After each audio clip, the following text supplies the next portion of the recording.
আচ্ছা ভাবি, আপনি যে ভাইয়ের সাথে সবসময় ঝগড়া করেন, ভাই আপনারে কিছু বলে না? আরে অরুণ ভাই, আপনার ভাইয়ের সেই সাহস আছে যে আমাকে কিছু বলবে? ভাইয়ের জায়গায় যদি আমি হইতাম, আমি আপনারে দিনে 10 বার তালাক দিতাম। মুখ চালানোর সাথে সাথে রান্নাটাও ভালো করি, নইলে আপনার ভাই আমারেও তালাক দিত।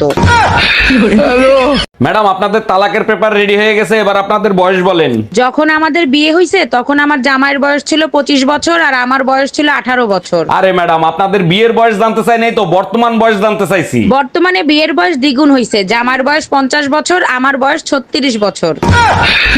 এই 10,000 টাকা দাও, মেকআপের সবকিছু শেষ হয়ে গেছে, মেকআপ আনতে হবে। মাসে 30,000 ইনকাম করি, 10,000 তোমার মেকআপ খরচ, তাহলে সংসার চালাবো কেমনে? যখন জানোই এই টাকা দিয়ে সংসার চালাতে পারবে না, তাহলে বিয়ে করছিলা কেন? তুমিও তো জানো মেকআপ করলে তুমি কোনোদিন ফর্সা হইতে পারবে না, তাহলে মেকআপ করো কেন? ভাই, আমি চিড়িয়াখানা যাচ্ছি, তুমি যাবা আমার সাথে? না, আমার শরীর ভালো না, তুমিই ঘুরে আসো। আচ্ছা শোনো, তোমার কিছু লাগবে নিয়ে আসবো? কাজ করো, আসার সময় তোমার আত্মীয় স্বজনের ছবি তুলে নিয়ে এসো। আমি তো বাপের বাড়ি যাচ্ছি না, শ্বশুর বাড়ি যাচ্ছি। রুম্পা, সামনে তো ইলেকশন আসতেছে, তোমার কি মনে হয় কোন দল জিতবে? যেই দলই জিতুক তাতে তোমার কি? তোমার সরকার জীবনে কোনোদিন পাল্টাবে না। জানো তো, কোন সরকার বেশি দিন গদিতে থাকলে তার পতন নির্মম ভাবে হয়। তুমি টেনশন নিও না, তোমার সরকার মরার আগ পর্যন্ত গদি ছাড়বে না সোনা। ভাবি, এবার ইলেকশনে দাঁড়াইছি, আপনার মূল্যবান ভোটটা আমাকেই দিবেন। অরুণ ভাই, অবশ্যই আপনাকে দিব। তার আগে বলেন, আপনি আমাদের জন্য কি করবেন? আমি ওয়াদা করছি, আপনাদের সুখে দুঃখে সবসময় আপনারা আমাকে পাশে পাবেন। ভোট আপনাকেই দিব। মায়ের কসম কেটে বলেন, দুর্নীতি করবেন না। আরে ভাবি, এর জন্য কসম দেওয়ার কি আছে? আপনার ভোট আপনি দিবেন, যাকে খুশি তাকে দিবেন। ভাবি, শুনলাম ভাই নাকি চলে গেছে। আর বললেন না ভাই, খুব একা একা লাগে। আপনি বলেন তো, ভাইয়ের জায়গাটা আমি নিয়ে নেই? তাই নাকি? অবশ্যই নিতে পারেন। তা কখন আসবো? সকালে এসে থালা বাসন ধুয়ে দিয়েন।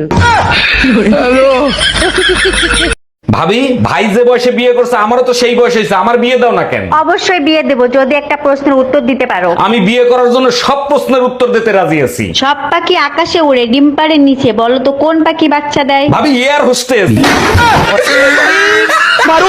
জামাই 6 মাস হয়ে গেছে, মেয়ে আমার কাছে আছে, তুমি ওকে নিতে আসো না কেন?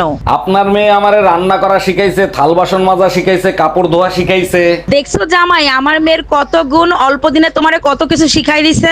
আমি এখন ঘরের সব কাজ করতে পারি, আপনার গুণধর্মে আপনার কাছেই রেখে দেন। আজকের পর থেকে তুই আর আমারে ফোন দিবি না, তোর আর আমার বন্ধুত্ব আজকে থেকে শেষ। এই সুমা, কি হয়েছে? কার সাথে বন্ধুত্ব নষ্ট করতেছো? আমার বান্ধবী ছোটবেলায় আমার সাইকেল চালাইতে চালাইতে ভাঙি ফেলাইছে, ওর গাড়িটা আজকে একটু চালাতে চাইছি, তাই দিল না। তোমার বান্ধবী তো অনেক ছোট লোক, কি গাড়ি চালায় বলো, এক্ষুনি কিনে নিয়ে আসি। রেলগাড়ি। ডিনার করেছো কিনা বলার মতো কেউ নেই, এর জন্য রাতে ডিনার করি না, অল্প করে ভাত খেয়ে শুয়ে পড়ি।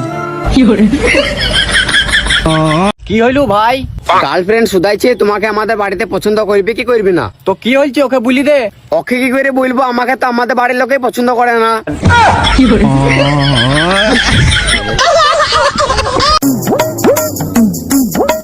বেবি, কেমন লাগছে আমাকে? কিছুতে দাও।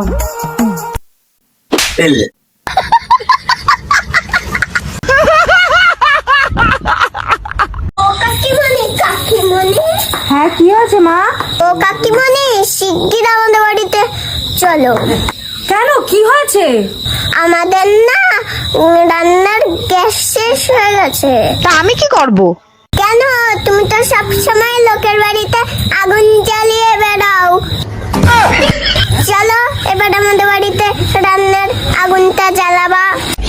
যদি তোমার ডান হাত চুলকায় তাহলে ভালো মতো চুলকে নিয়ে কাজে মন দাও, কারণ টাকা আছে কাজ করলে, চুলকালে না। শোনো, আমি যা মহান কাজ করে রাখছি না, এতে মানুষের বহু উপকার হয়। কি এমন মহান কাজ করেছে যাতে মানুষের উপকার হয়? মানুষের উপকার? আমি রাত 4টের সময় ঘুমাই যাতে রাত্রেবেলা বাড়িতে চুরি না হয়।